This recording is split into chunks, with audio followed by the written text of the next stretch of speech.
people do all sorts of work where security is important. And among these are transactional operations like bank transfers, cryptocurrency transactions, and also non-financial operations like deleting backups or modifying DNS records. How can such transactions be performed securely? One common solution to this problem is what we call agent applications running on the smartphone. So you can have an app for Bitcoin, an app for Ethereum, an app for your bank, and so on. Unfortunately, the smartphone suffers from isolation bugs. It has a history of jailbreaks due to bugs in the operating system or elsewhere in the stack. And so the operating system cannot guarantee strong isolation for these agent applications. Another solution to this problem is a device called a hardware wallet, which is popular with users of cryptocurrencies. This device has a screen and buttons, so the user can see a transaction and confirm it by pressing the button on the device. Like smartphones, hardware wallets support running many different agent applications. So for example, the Ledger wallet, one of the most popular hardware wallets out there, has over 50 third-party agents in its app store. And these agent applications need to be isolated from each other when running on the hardware wallet, because the user might be tricked into installing and running a buggy or malicious agent. And we wouldn't want, for example, a malicious agent to be able to steal, say, the user's Bitcoin if it's accidentally run on their hardware wallet. Unfortunately, existing hardware wallets also have isolation bugs. They have reasonably complicated operating systems that multiplex applications on top of shared hardware, much like traditional operating systems. And there have been over 10 operating system bugs found in 2 of the most popular hardware wallets out there today. We could also be worried about potential hardware bugs in these designs. Any shared hardware state could be used to infer information about other applications. Like this is what's going on in attacks like Spectre, for example. And so we asked the question, can we build a more secure hardware wallet? Towards this goal, we contribute Notary, a new design and implementation of a hardware wallet. So Notary isolates agents using a technique we call reset-based task switching, and this relies on a formally verified primitive that we call deterministic start. We also have a physical prototype of a hardware wallet that implements these ideas, and we also have some agent applications that run on top of our prototype. Notary's threat model is similar to that of existing hardware wallets. So in this talk, we focus on defending against buggy or malicious agents that may try to break isolation and steal other agents' secrets. And in our work, physical attacks are out of scope, but the ideas we present could be combined with standard tamper-proof hardware that's already used in many existing devices. So to achieve isolation between agents, Notary uses this architecture that has 2 systems on a chip, each with its own CPU, RAM, and ROM. You can basically think of these like they're 2 separate computers that are connected over a really simple interface. On one side, we have the kernel chip, which is responsible for managing persistent storage and switching between different applications that run on the device. But one really important thing about this chip is that we never run any third-party code on here. Now, on the other side, we have the agent chip, and this is where agent applications run one at a time on the device. So this is the chip that runs the third-party code, and it's connected to USB so it can communicate with the outside world, and it's connected to the user I/O path so it can interact with the display and also receive input via the buttons on the device. One important thing about this chip is that it has no persistent storage. Now, these 2 chips are physically separated, and they're only connected by a couple of wires. So there's a bidirectional UART that connects the kernel chip and the agent chip, and they talk over a really simple protocol. And then also the kernel chip has the ability to reset the agent chip. Now, to see how this design provides isolation between different agents, we can walk through an example of how an agent starts up and runs in this architecture. So the first step is that the kernel chip resets the agent chip. So it asserts the reset line, and this has the effect of clearing all the state on this chip. Then after that, the kernel reads the particular agent's code and data, which lives in persistent storage, and the kernel sends this over the UART.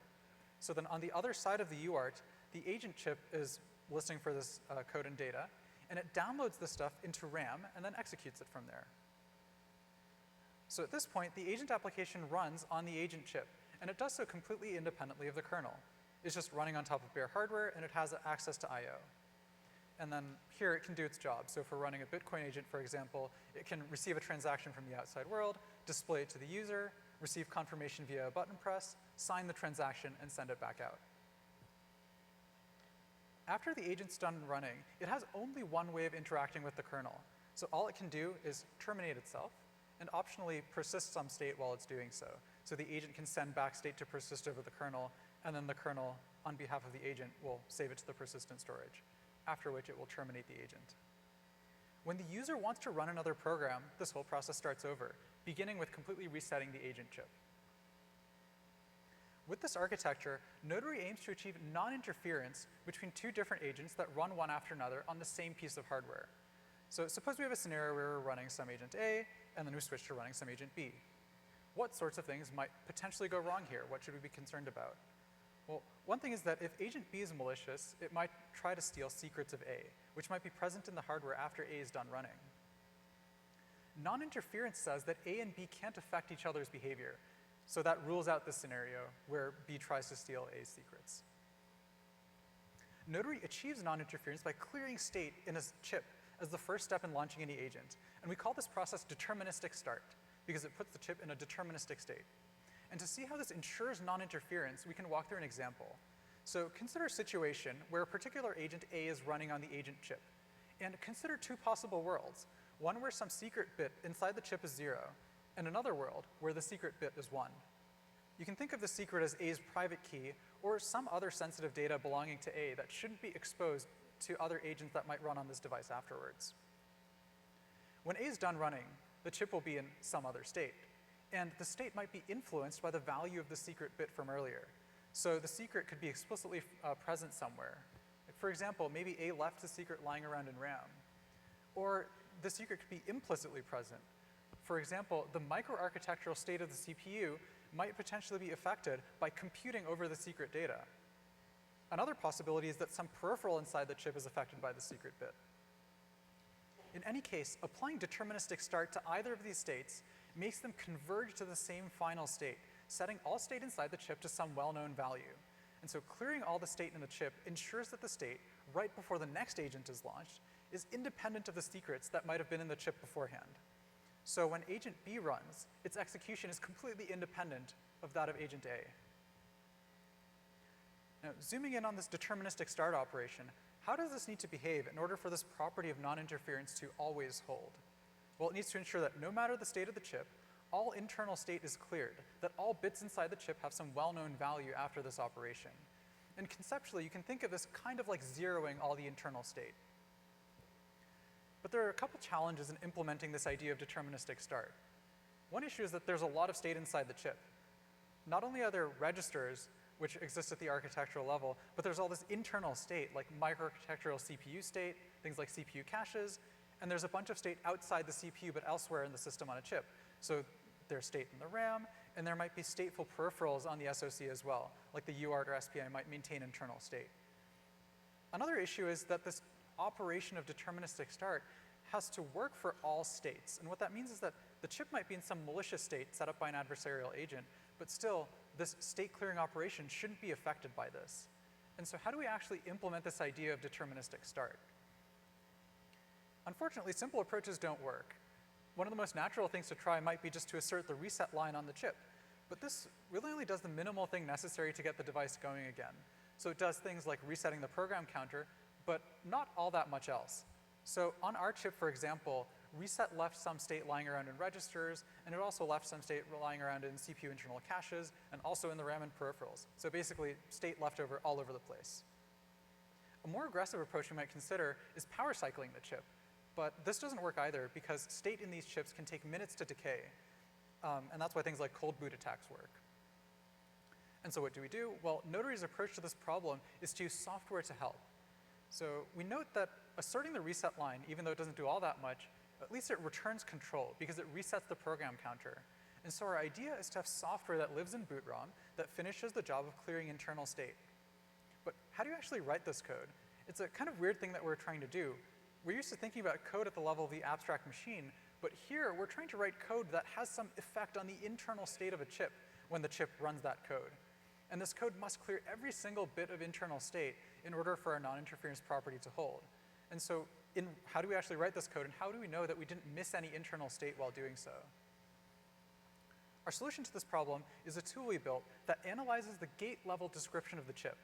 So we realize that at the RTL level, there is no hidden state anymore. All digital state is explicit.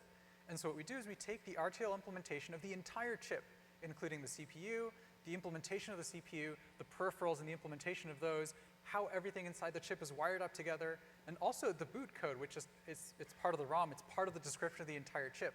So we take the whole chip and we convert it into an SMT-compatible format. And then from there, we have a tool that can check if the chip satisfies our deterministic start property. And it does this by simulating the circuit. But it's a little bit different than regular Verilog simulators because it simulates the circuit symbolically and can analyze what the circuit does from all possible starting states. And so what does it look like in practice to use this tool to build up and prove correct the reset code in our chip? Well, let's take a look at how we proved the code for the prototype that we built. So we can imagine starting out with no reset code. Like, think of this as leaving the contents of the ROM being all zeros. What happens if we take the RTL description of the chip with nothing in the boot ROM and see what our tool says? Well, it's probably not going to work, but we can try running our tool anyways. And what it says here is it says, error, state not cleared. And here it's pointing out a particular piece of state inside the implementation of the chip that the tool is not able to prove is always cleared correctly. And so here, it says that sock.cpu.latchedRead is not cleared. And as a programmer, what we do is we look at this and we consult the implementation of the CPU. So I go and look at the Verilog code for the CPU and go and find this latched read thing and try to figure out what it does and figure out how I can write some code that has just the right effect on this internal state. And so it turns out that this piece of state corresponds to something in the memory read machinery of this chip. And so I might realize that when this chip executes instructions, it's fetching instructions from memory. And in the process of doing so, it's going to end up clearing this internal state. And so I might actually start out my reset code with a bunch of no-ops. So this doesn't do all that much, but the process of reading this code from the memory actually ends up clearing that particular register that my tool complained about earlier. But this is still not enough, so I run the tool again, and it complains about something different this time. So now it's saying that sock.cpu.cpuregs1 is not cleared. Again, consulting the Verilog code, I might realize that this corresponds to architectural level registers, and so I could write some code that just sets all the registers to some well-known value. Running the code once more, I see it complains about some other piece of state, and this time it's some internal state, sock.cpu.memwdata. And then reading the code and understanding it, I'd realize that this register corresponds to something involved in the memory write machinery that doesn't get reset after the reset line's asserted. But it turns out that if I issue a dummy write, this register does get cleared. So here, storing this value to a read-only region of memory doesn't change the memory contents, but it does change the internal CPU state when it tries to execute this instruction. I run the tool again, it complains about something else. Turns out I didn't actually clear the RAM in this chip, but that's easy enough to do. I can just loop over RAM and set it all to some well-known value. I run the tool again, it complains about something else. Now it's saying that the UART's control register 0 doesn't get cleared after a reset, but it turns out that this thing is a memory mapped device, and then issuing a write to the right location ends up clearing this register that's inside the peripheral. And I run my tool one last time, and now it says, rather than error, deterministic start verified. And what does this mean? It means that the tool has proven that our chip, along with this reset code burned into its ROM, satisfies this property. So it means that if I take my chip and I assert the reset line, and then I let the chip go for some number of cycles, in this case, n equals about 180,000 cycles, which takes about 10 milliseconds in our chip, it means that no matter what the state was before the reset, afterwards, after 10 milliseconds, all the internal state in the chip will be cleared. And so our physical prototype of Notary uses that verified start code, along with the idea of the separation architecture. Our architecture requires some extra hardware compared to traditional hardware wallets. So existing wallets cost on the order of $100 to the consumer. Notary adds about $8 in hardware cost, so it's affordable. Notary's trusted computing base is about 4,000 lines of code, so this is for the kernel and related functionality. And most of this is for driver code. And then we have a bunch of applications that run on top of this platform. So we have two agents that we built, and pictured here is the Bitcoin agent. So on the left, we have a transaction being set up on the PC. So that's my laptop. I've set up a Bitcoin transaction. I'm trying to pay somebody. But I can't actually confirm the transaction on my computer because it doesn't have the private key. What I have to do is send this over to my device. And on the right, I have a picture of the device's screen. And then here, it's parsing the transaction, displaying it out to me, and I can either confirm or deny it. And only if I approve this transaction on the device and press the approve button does the device sign the transaction and send that back out. And then we have another agent that we built. So we have a general purpose transaction confirmation agent that works with web applications. So here it's being demonstrated with a DNS manager application. So on the left, we have the web app where we're trying to delete a domain. And on the right, it's requesting confirmation on the Notary device. So here we're trying to delete domain mit.edu, and I think we want to cancel this one. So we evaluated our prototype and found that Notary is practical. Unfortunately, I don't have time to go into the details of this, but in short, we found that Notary's design prevents bugs that have occurred in past hardware wallets while preserving the developer and user experience. And you can see the paper for a detailed evaluation. There's a long line of work in hardware security devices, both on hardware security devices and also on verifying security properties. So there's verified operating system kernels, and there's also work on verifying security properties of hardware. And you can see our paper for how these different things relate to Notary's design. To summarize, we contribute the Notary separation architecture, a new design for hardware wallets. Notary uses an idea we call reset-based switching to run agents one after another on the same physical chip while ensuring strong isolation between them by completely resetting this chip between running different agents. And this state clearing operation is formalized as deterministic start and proven correct for our prototype.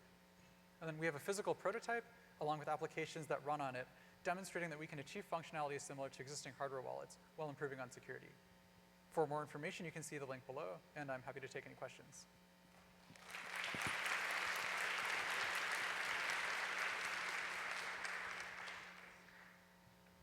So come closer to the mic so that you can hear. Hi, Isaac Sheff, Max Planck Institute for Software Systems. I really enjoyed the talk, and I was wondering if you could clarify your threat model a little bit. So as a user on my smartphone, I don't want to just run the application, the agent application on my smartphone because I may not trust the phone. But at some point, I have to get that application onto the Notary device. So do I load the application code from my smartphone to the Notary device and then trust it once it's there? And if so, how did I trust my phone to send the Notary device the right application in the first place? Yeah, so the question is, how do you actually get the application on the Notary device in the first place? That's a great question, and we didn't have time to talk about the entire flow of how the user interacts with the Notary, like end to end, in the 16-minute talk. In short, the answer is yes, there needs to be some good solution to that. And you either need to verify that you've downloaded the right application out of band, so like you can walk into your bank and they can tell you, oh, here's our public key. You can verify on your Notary device that the application you installed that came from the internet is indeed signed with that public key. Or there are a couple other approaches we propose that could be used. And there's more details in the paper about this. Yeah, so Yunhao from Cornell. So I have one of this hardware device, and actually it gives me a magic number, and the magic number refresh every 5 minutes. So it seems to me that the actual time matters here. So I'm wondering what is the role of actual clock input in this system? Could you come a little closer to the mic? I couldn't Oh, hear your sure. question. Yeah. I said that I have one of this device, and this device gives me a magic code when I wish to use it, and every 5 minutes, the magic code refreshes. So basically, I think that the actual time, the actual clock time, it matters as input for these applications. So I'm wondering what is the role of actual clock input in your system? Okay, so is the question how devices like RSA Secure ID that provide one-time passwords, how does that relate to devices like hardware wallets? So the short answer to that question is that they solve slightly different problems. These one-time passcodes are really great when you want to protect against phishing attacks. So you're using your computer, you're about to log into the wrong website. Things like U2F or like one-time passcodes kind of help with that sort of scenario. Or one-time passcodes help with lost passwords. But hardware wallets protect you against an entirely different scenario where there's malware on your computer. If there's malware on your computer and you log in really securely using a one-time passcode or using U2F, right after you log in, the malware can do all sorts of bad stuff. And that's why we want transaction confirmation on a separate secure device. Thank you. Hi, Joel Nider from University of British Columbia. I'm questioning the applicability if you're not making your own hardware. There may be some hardware vendors that may not give you access to their RTL. How would you handle that case? Yeah, that's a great observation that our approach depends on knowing the details of the hardware. So we really need access to the RTL. What we imagine is that this works great with open source hardware, like a lot of RISC-V chips. And we imagine that manufacturers, like say ARM doesn't want to release their RTL, well, they could go through the same process using our tool, build code that correctly resets their chip, and then just supply this as a binary. And they could promise, like, this does the right thing, we verified it, here, you can use it, you don't need to know the RTL. Thanks. Hi, Hassan Wasal from Google. So I wanted to understand, I understand this is an embedded processor, but are we going to be able to reset every bit of the chip something like branch predictor state. How can you reset that? Do you have any Could you try thoughts? speaking a little bit louder, please? Okay. How can you reset something like branch predictor state? That's a great question. So it's a good observation that we're working with really simple chips right now, and we're focused on formalizing this deterministic start property and proving it correct for the kind of chip we might want to use in this simple application. And it's future work to figure out if we can apply these techniques to much more complicated chips that have fancier internal state. But it's something we're working on. Okay, thank you. Curtis Miller from CSI Rose Data 61. You said you had a kernel with 4,000 lines of trusted computing base. Do you have any means of verifying that that is actually trustworthy code? Yeah, so that's a great question. Can we reason about our 4,000 lines of code and have a stronger guarantee that's correct? So it's currently part of the trusted computing base, but we believe that the way the code is written, it's amenable to formal verification, and in particular, push-button verification, as you'll see more tomorrow in the Serval talk. So we think that we can use verification approaches to prove the kernel code correct as well, but that was not done as part of this work. So we're going to take the last question. Hi, Chris Haster from ARM, and I was wondering about one small part, which was, it was interesting to see the tool that would find the initial state, but I was wondering why the tool wasn't connecting the loop, why the tool wasn't actually also generating the instructions to reset the state, if there was a reason for that. So that's a great question. Why doesn't the tool just produce the code for you? I think it'd be neat to build a tool that can do such a thing, but I think it's kind of complicated. So our first step was building a tool that can, one, check that the code does the right thing, and two, kind of guide you in the right direction. It'd be really neat to figure out if we could synthesize this code, but I think that's a hard problem. Thanks. Okay, let's thank Anish once more.